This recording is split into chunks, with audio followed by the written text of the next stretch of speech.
Hello there and welcome to Bruxelles Je t'aime, Euronews' weekly talk show. On Brussels, my love, we take a look at some of the stories of the week and hear what's at stake for you and for Europe. My name is Maeve McMahon. Thanks for joining us. Coming up this week, Israel is in shock after a number of horrific attacks and hostage takings brought the country to a halt. The country has since declared war on Hamas, targeting the Gaza Strip with multiple airstrikes to draft a joint response after a cacophony of reactions on whether or not to cut aid to Palestine. EU foreign ministers held emergency talks. We break them down. And with numerous conflicts on their doorstep, NATO defence ministers met in Brussels this week. Their surprise guest, President Zelenskyy of Ukraine, begging for more ammunition. Meanwhile, the EU Commission is calling for a European defence industry strategy that would see Europe build and produce its own ammunition and missiles. We take a look at Europe's hard power deficit and check how much it would cost to address it. With our panel this week, Mark Betenga, the Belgian MEP from the left, a sub on the European Parliament delegation to Palestine, I believe. Welcome. Indeed, thank you. Teresa Kuschler, Swedish journalist and analyst with Svenska Dagbladet, a Swedish daily. Welcome. And Antonio López Istúriz White, Spanish MEP with the European People's Party and chair of the European Parliament delegation for relations with Israel. You're all very welcome. Yes, thank you so much for being with us. It's been a very busy week. And before we hear your views, I just want to recap on what happened last weekend. It's the worst violence ever seen in Israel for decades. Hamas turned a festival into a bloodbath last weekend, killing hundreds. Multiple land, air and sea attacks followed. Numerous were taken hostage. Israel, known for its sophisticated defense capabilities and best intelligence in the world, was taken by surprise. 1 week later, Israel is at war with Hamas. Caught up in the middle, the Gaza Strip, one of the poorest, most deprived corners of the world. Many have lost their lives or are displaced. While EU foreign ministers and MEPs held emergency reactive talks on the situation, we asked what role a divided EU can play in solving the Middle East crisis, and if the EU should have taken better care of the region in the past.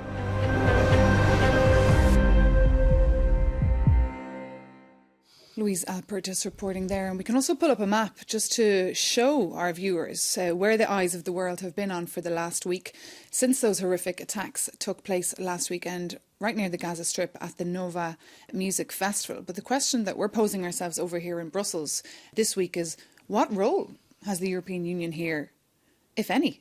Should we start with our MEPs around the table? Unfortunately, we have seen division between commissioners, between governments. This calls for, some of us, we have been warning about this from the Foreign Affairs Committee, that we have to change our foreign affairs approach in the European politics. This cannot go on because this is the image of Europe. We need a coordinated effort and response to the crisis, not only this one, but many others to come. But instead of coordinated, we've had a very messy response, different voices, commissioners taking to Twitter to take decisions on their own behalf without consulting the rest of their colleagues. Is there no clear message from the European Union, from the institutions here, because there is no clear policy when it comes to this? Well, the European Union has clearly not had any activity or policy over the last few years, decades perhaps, towards Israel. On the one hand, the idea has always been we've got a partnership with Israel and we'll support them with research funds and so on. But we have not taken any diplomatic initiative to say, how are we going to solve the issues of colonization, occupation and so on. And now you see these horrific images of Hamas killing people at a festival just outside Gaza, which are horrifying. And then you have all of these contradictions coming up, where Josep Borrell was, the foreign affairs minister a little bit, was right to say, hey, this is not just a horrific attack. We need to respect international law, protect citizens. And on the other hand, you've had Ursula von der Leyen being very harsh, saying, we're just standing in solidarity with Israel. And the press then, of course, Teresa Kuschler, trying to report on this very mixed messaging coming from Brussels and tell your viewers how the EU has been responding. Well, here's the thing, the EU doesn't have a role to play in this crisis, I'd say. You know, the old expression, the EU is a payer, not a player, this definitely makes sense in this. I think actually the expression comes from the EU dealings with Israel to begin with. But for two reasons. The EU isn't unified. We've seen it. Several countries objected to, condemning. Everybody condemned Hamas, but there was objections on whether or not. Not everybody. Oh, really? Oh, well, there was objections into, asking Israel to abide by international law. Just those little words. There was a lot of fighting over whether or not to insert it. And also because Israel doesn't want the EU to meddle. Israel has always said very clearly, our partner is the United States. That's the party that supports us in this. The EU helps us with, after the wars, we have aid money or building capacities, but not in the actual. And Israel was very clear this week, in fact, telling the European Union they didn't want any military support, financial support. They just wanted moral support. That's it. And hard to obtain. Finding some politicians in Europe that still have not condemned this, in my own country, in Spain. And some of them, they even belong to our government in Spain. They belong to Podemos, which is part of the government of Spain. Is it so hard to condemn? Let's just bring in as well what the Israeli Prime Minister Benjamin Netanyahu was saying earlier this week, saying that he was planning to turn Gaza into a deserted island, that he will target every single corner of the strip and telling people to flee Gaza. But of course, the situation in Gaza has been dire for a long time. Where can they go? Well, they cannot go anywhere. So all border crossings are closed. There's no way to run. And this is, of course, extremely worrying. Also, not hearing from EU leaders, core EU leaders, the demand that Israel adheres to international humanitarian law. Because we need to be very clear, what Hamas did is a war crime, and this needs to be punished, but this does not justify other war crimes in Gaza. You know, the reports today speak about over 300 children killed already by the Israeli strikes in Gaza, over 20,000 residential units destroyed. Now, when Russia did this to Ukraine, Ursula von der Leyen was very clear. She said, these are war crimes, acts of terror. We need to have the same, we cannot have double standards. So we need to be clear. For us, our guideline is international law, international humanitarian law. And we saw Mark Botenga this week, I think it was 1,500 people, pro-Palestinians, out here in the streets of Brussels, saying that what Ursula von der Leyen perhaps wasn't the cleverest, putting the map, or the flag, of Israel up after those terrorist attacks, that they should also perhaps have put the flag of Palestine. I don't understand this because, I have said it before in the European Parliament, we have had in 5 years nearly 8 resolutions condemning Israel. Where is the lag? Where is the difference?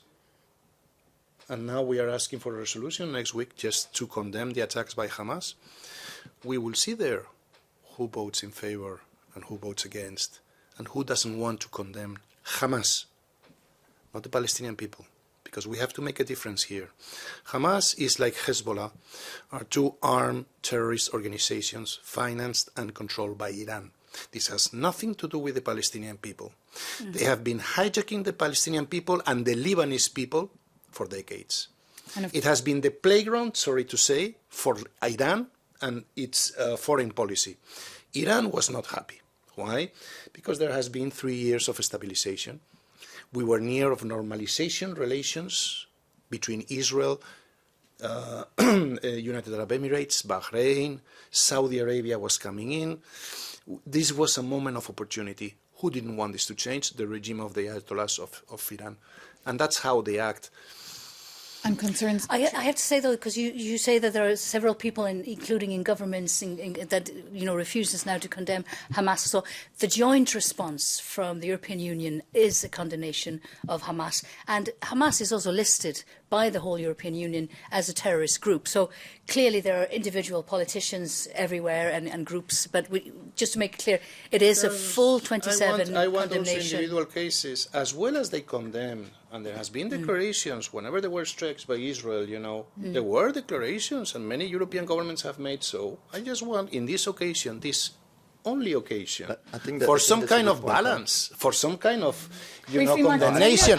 And I'm saying not about the Palestinians, I'm saying about the terrorist organizations, which is very different. I think it's a very important point to say that the European Union actually has never reacted to the killing of innocent Palestinian children by Israel and there's been no sanctions, there's been no pressure on Israel, maybe a declaration of concern. And so and we need to condemn, of course, what happened now, and we need to also condemn all violations of human rights also by Israel. And I'm very curious if your party will support also the condemnation of killing of innocent Palestinians, because all people have the right to life. And I'm very curious if you will vote in favor of this next week. Well, indeed, European Commission President Ursula von der Leyen did not allude to that. In fact, she just said that Israel had the right to defend themselves. And to find out more on that, our reporter Shandor Ziros had the opportunity to speak earlier this week to the Israeli ambassador, Jaim Chegev. Take a listen. Israel is not violating any humanitarian law. Israel is fighting against terrorists. And to fight against terrorists, we will use all the means to eliminate Hamas and to rescue our people. You cannot fight against terrorists with your hands tied behind. It should be very clear. It should be very clear. We're going to be very tough. We're going to be very aggressive. We will do all what it takes to release the people and to eliminate Hamas. We will do our best not to harm innocents. We will do our best. We are a democratic country. We are bound to the international law. Chaim Regev there speaking to our Shandor Ziros. Very strong words there, Teresa Kushler. Many worried as well about how this could escalate. We saw in the foreign ministers' meeting as well, they're worried about the wider region, about the West Bank, of course, about Lebanon, about Syria, how this could spill over. And in the future, whether or not we will have more refugees coming as well. I think one of the first things mentioned yesterday at the meeting was whether or not to tighten our borders, the European Union's borders, closer. Of course, it's the future. I still have to go back to what I said in the beginning. The EU isn't a player here, it's a payer. So I think that what the EU will do is eventually, hopefully when this ends, decide on whether or not to increase aid budgets or help to the Palestinian territories or help to UNRWA, the United Nations organization that deals with the Palestinian territories and aid. But I can only say it's a very cynical thing to say, but the EU doesn't do anything. It has to be a player with it has to have some leverage. It's the biggest donor to Palestine. As you said, there's a lot at stake. If there is a spillover of refugees, it needs to get involved somehow. Well, yes, I don't think we can just, as the EU, say, we've got no role. It's often said, indeed, the EU pays but doesn't play a part. But I don't think we should accept that. I think the EU today has a role to play, to defend international law, to defend international humanitarian law, to protect civilians. This is a role that the EU should play, to be very clear about this.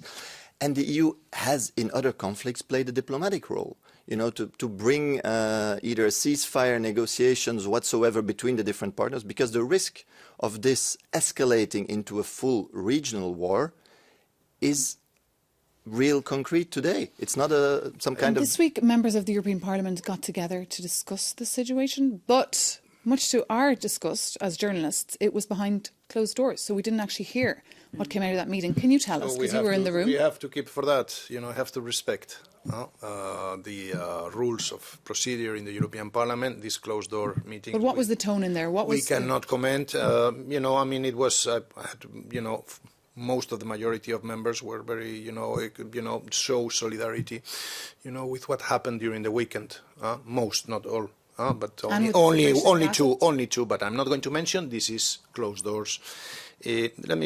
Lack of problem with the European Union since Angela Merkel left is the lack of leadership. I'm sure we will discuss this afterwards with the Macron-Scholz question. But would you agree with that? No one is taking the throne. This is the reality. In this particular case, again, I don't agree. Israel does not want the EU to mediate or get involved. Israel does not want that. And the European Union is not united on this. We have 27. I think this issue has the same possibility of division as the Iraq war 20 years ago. There is no unity, and it is, mercilessly clear that we do not have a joint foreign policy vision in the European Union. But yet we have a foreign policy chief, Joseph Borrell, who pretends to do the job of putting on a united front. But of course, the power is in the pockets of the EU capitals when it comes to foreign policy. Yes, Josep Borrell has this role, but obviously you see that Ursula von der Leyen takes a role as well. What she's done by putting the Israeli flag on the Berlaymont building of the European Commission. It's taking a role in international affairs. You have the chair of the European Council as well, who played a role. And then you have the fights between them. where you have, I don't know if you saw, there was an event at the Parliament where then the pictures came out and where the chairman of the European Commission published a picture cutting off the chair of the European Council. So you're in a situation where there's infighting, there's no agreement, and this is awful, because we should always have had awful. This is highly embarrassing. It is embarrassing. It's highly embarrassing. It has become an ideological fight in Europe. Also, it's the left in Europe has for decades, been, of course. Very attracted by the cause of, the question of the Palestinians. Again, we are not talking about the Palestinians here. I'm sure if Hamas was not there, if Hezbollah was not there, I'm sure this will be very different. Again, and it's worth again, I want to insist always in this point. I have some experience in fighting terrorism in my own country, in Spain. My family, my friends suffered from this in the past. This has not transformed me into, someone that didn't want that peace could come to my country. But we did it, ending the terror of the terrorist organization, a band of mafias that they said were representing the Basque people. It was not just the to case. go back to the topic at hand here, but they had time. Next week we will hear more of the opinions of the parliamentarians, because of course they will debate it at the European Parliament in Strasbourg when they meet. But I just want to go back to the situation in Gaza, because it is dire. We've seen those horrific pictures all week and the number of people who've died there and are displaced. And before the crisis, 80% of the population of Gaza was even dependent on humanitarian assistance. So we wanted to find out how they're doing there. So we spoke to Jason Lee in Jerusalem. He's from the NGO Save the Children. We will see more children injured. We will see more children killed. And the most difficult thing is the longer-term mental health consequences for children. All of our research shows increasing levels of anxiety, depression, feelings of isolation, feelings of worthlessness. And the most depressing thing, or the most dangerous finding, is loss of hope. Children report to us that they no longer have a hope in the future. They do not believe that they have a future. Now, this is the consequences of the constant cycles of violence that children in Gaza face. Jason Lee there describing the loss of hope, and of course the situation will go from bad to worse, and the European Union of course will have to play a role in that humanitarian crisis as well as it escalates. Yes, but that's what the European Union is doing, is sending money. Now, was it 2 days ago, 3 days ago, we had this embarrassing incident with the Hungarian commissioner who tweeted out that all aid was to be stopped, and it turned out that wasn't true, that he'd gone rogue, tweeting on his own behalf and nobody else's behalf. But meanwhile, while they were fighting here in the Commission, whether their internal communications channels were completely broken or not, several European Union countries decided to bilaterally cut their humanitarian aid. So Sweden cut some of it. I think Austria, Denmark and some others decided. So, I mean, in the end, what Hamas has created here with this attack is, maybe, shooting themselves in the foot with, getting fewer aid. Less aid money coming in. I think it's a terrible mistake to cut aid to the Palestinian people. It's a form of collective punishment. So either you say European development aid has been funding Hamas until now, which I don't think there's any indication for that. But secondly, you're punishing an entire people because in Gaza, let's not forget, about half of the population are children. There's 2 million Gaza, a little bit more people in Gaza. Half of them are children. So you're punishing them, They're already getting the bombs, they're getting the destruction of their civilian infrastructure. Israel imposed a ban on water, food, electricity for these people. This is collective punishment. Collective punishment, by the way, in international law is not allowed. But how will we ever see an end to the spiral of violence that we've seen for 75 years? I have supported the idea that the humanitarian funds have to go to the Palestinians. No doubt about it. The problem is that there has been suspicion and there have been debates before in the European Parliament about where this money arrives. And many rumors coming from the region that European money is not arriving to the people that are in need. Not only there, but also in the Sahel and many other areas. So it is time now for the European Commission to review and to check clearly where the European money is going. When I have 100% guarantee that not a single euro from the European taxpayer money is going to terrorist organizations, human trafficking organizations, whatever, then, we will be relaxed. So the Commissioner from Hungary, Oliver Vahey, could have done a little bit more homework, perhaps, before sending that tweet. But I'm afraid we're out of time. But do stay with us, please, because after the break, we'll be telling you about a surprise visitor in Brussels this week. See you soon.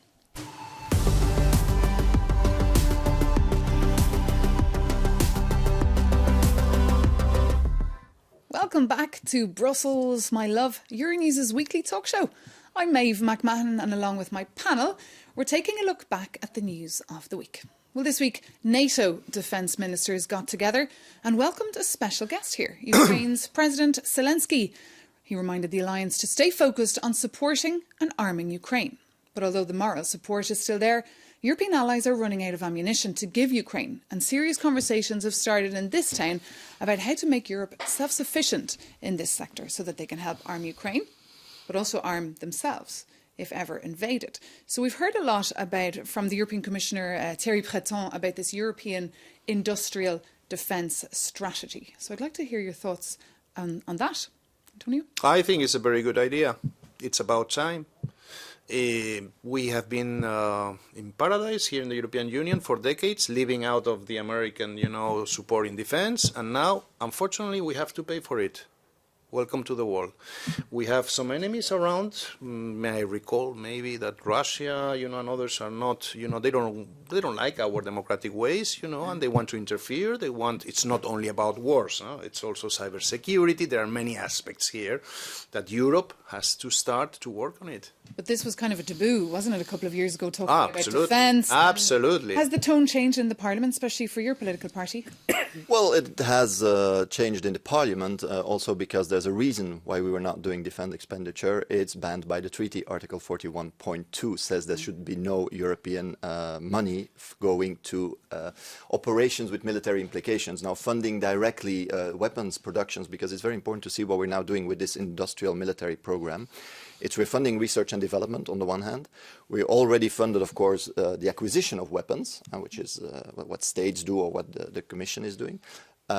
And we are now also funding the production of weapons for companies that are extremely profitable. It's one of the most profitable industries, so that could really invest themselves in it, but that are sending that money to shareholders.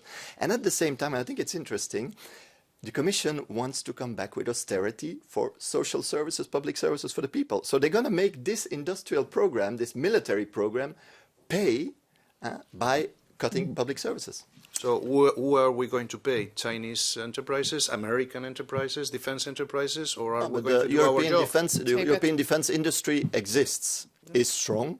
There's very big companies in different countries, Italy, France, Germany. I'm not here to defend the industrialists, and so on. I'm here to defend the question of defense of Europe and, our autonomy in this question. And that's certainly the move. Enough also of paying billions to the Americans, to the Russians, to the Chinese for technology that we can produce. Quick reaction from you there to what you're hearing? Well, I'm going to have to play the devil's advocate here against both sides, because on the one hand, it's true, for instance, smaller countries, let's say Luxembourg, Malta, Estonia, they're going to say, why on earth, we don't even have an industrial defence market, why should we pay for, Airbus, which is a German, Franco, super profitable business? Or on the other hand, obviously, a lot of Europeans are going to say, just as, a gentleman to my right here said, well, we've been depending on the US, and the Ukrainian war has shown very, very clearly to everyone that we need more of our own production. I think that the fight is going to start when they start telling which country does what and which country gets part of the money when it's division. But it's true this year. The money went for healthcare, goes for healthcare. These are my priorities. Education, of course. But let's now be realistic also that we need also a little bit of defence. But one man that obviously has welcomed these conversations that are taking place here in Brussels is the Deputy Secretary-General of NATO. That's Mircea Joanna. I spoke to him a little bit earlier this week on the sidelines of a conference all about defence and security. I think here in Europe, especially after the end of the Cold War, we've been living in an illusion that history has come to an end. And real competition and soft, hard economic power, the power of your model, will be triumphant without investing. So that's a rude awakening for all of us in Europe. But I think there is a wake-up call all over Europe that we need America, and we need a transatlantic link, and we need also a stronger Europe. And I think they go hand in hand. There's no contradiction here.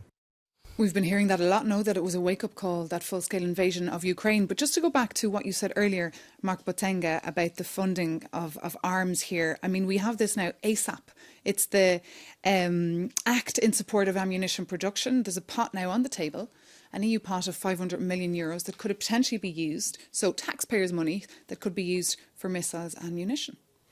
It is going to be used for missiles and ammunition production, at least for ammunition production. And then we have EDIRPA, which is another project. So as I was saying, we're now at different steps of the process funding weapons. Is that a good thing? I don't think so. I mean, first of all, we need to know that Europe is not underarmed. I mean, that we have an arms industry, we have armies, and you need to see, what do you want your army to do? We have budgets, defense budgets, that vastly outweigh the defense budget of Russia, for example, vastly. And you see it as well in Ukraine. The military support to Ukraine has been massive, and these programs of militarization, the question is, do we need them? This is one question. Second question is, what kind of weapons do you need? You want defensive weapons, where Europe indeed has lacks, or do you want offensive weapons like the American F-35s? And finally, you speak about European autonomy. I would say we need more European autonomy. But this is incompatible with NATO policy, because NATO asks us to have complementary defense expenditure, and that is not the same as autonomous. Okay, this hard power, soft power thing is a little bit vague. Okay, there is what we refer to as soft power, hard power in terms of military muscles. I think now more than ever it's really clear that NATO plays that role. The military muscle is in NATO hand, whereas military, maybe equipment, could be a European Union role. Or then we have the soft power, which is basically, Europe sends, diplomats and people who write constitutions and, whatever, build up a country after a military conflict. So just to keep it a little bit more clear, I don't think that the European Union is ever going to have the military muscles. That's a NATO issue. But it is true that there have been ambitions from the European Union lately to also have its own military missions, peacekeeping in Kosovo or different hotspots in Africa. And NATO has said, listen, we're overlapping, we're trying to get soldiers from the same pools of soldiers. And then, like you said, comes the United Nations and says, well, we want a couple of blue berets as well. There's the same pool of soldiers. Why do we have three different struggling parts like this? I don't know. What's your reaction? No, but I did a report on this in the European Parliament last year, and it was successful. And even NATO was happy. And I spoke about autonomy. There's no problem with that. As Europeans, we have to start to work on our future. And to keep this paradise, this welfare state that we all love, that is unique in the world, you might have to pay for this. And you might have to defend it. I was speaking about my experience with terrorism. There is no soft power with terrorism, and there is no soft power with Putin, with Xi Jinping and the others. Thank you so much, and thank you to our guests for being with us, and thank you for watching. We'll see you soon here on Euronews.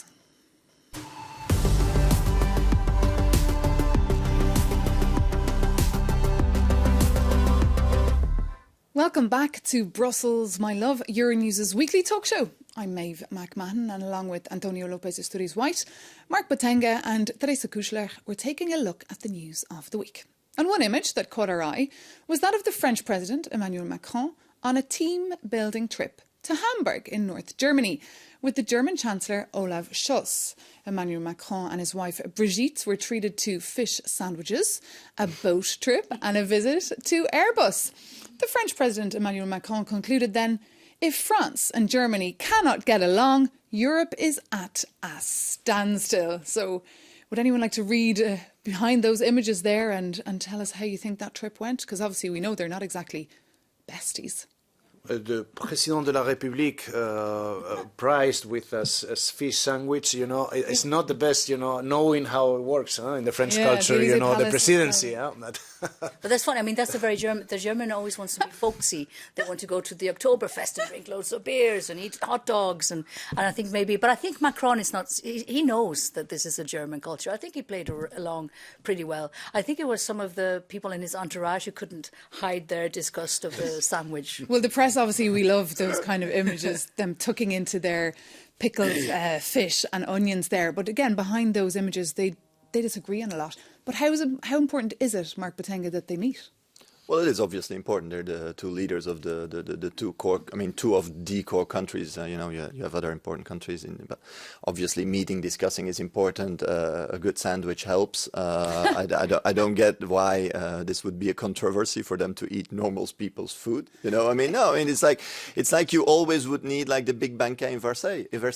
This big banquet in Versailles with the lots of gold and whatever. No, I mean they're eating a normal people's sandwich. And maybe they did get wined and dined in other parts that we didn't see. I'm sure they were. Obviously, they got something else. But you grasp the French question. It's not Versailles, it's l'Élysée, because you know that they would like to be in Versailles. As some presidents of the Republic. I think it looked like a nice encounter. There has been this talk about, is their marriage broken, the love story. There was never a love story between Emmanuel Macron and Olaf Scholz. No. Never. Everybody have a love story with Angela Merkel. Everybody loved Merkel. We remember scenes of Angela Merkel. I remember when she brought a little teddy bear to Nicolas Sarkozy when he had a baby at a meeting. It was very cute. She embraced François Hollande after the terrorist attacks in Paris. She had a lovely, close, friendly, warm embrace every time from Macron. But she was it's not not very about happy that. when Sarkozy embraced her. Oh, really? I don't know. I remember there was a crisis kind of fed a little bit their friendship. But what is the mood then like at EU summits? They get along, but they don't Since have to be Angela besties. Merkel has left, you said earlier we have no one now with vision. So how is that impacting and slowing Macron down? tried to get a throne, but he has not succeeded. That's the real truth. And Olaf Scholz, I don't think he wants any throne or any crown, and he's not looking for that. Political numbers in Germany are a disaster for him and for the coalition. So I guess, and Macron will go into also domestic agenda because internationally, Macron, as well as nationally, has not produced any big reforms. Not in Europe, not in France. You said just before. Oh, sorry. No. It's. I think there's a crisis in these different countries. There's a crisis in Germany, industry closing down because partially also the impact, not just the energy crisis, but also the sanctions on German industry. In France, Macron is vastly unpopular, especially again since the pension reform. And then there's a debate between both, where both are discussing very different options for the future of European economic governance. What we call austerity, where the Germans want to come back with the linear cuts in government expenditure, and where the French say, well, we want to be able to count our structural reforms, like the destruction of a pension system, for example. We want to be able to count that in. And so this clash inside the council currently also plays a part. They have very different visions on what the future of socioeconomic governance in Europe should look like. Fundamentally different views and very tricky if they're supposed to be driving the project. Well, we'll keep a close eye on the outcome of that team-building trip in Hamburg, but I'm afraid that is all we have time for. Thank you so much for joining us, as always, here on Brussels, my love. And thank you so much for watching. If you'd like to get involved in the conversation, do reach out. Our email is brusselsmylove@euronews.com. See you soon.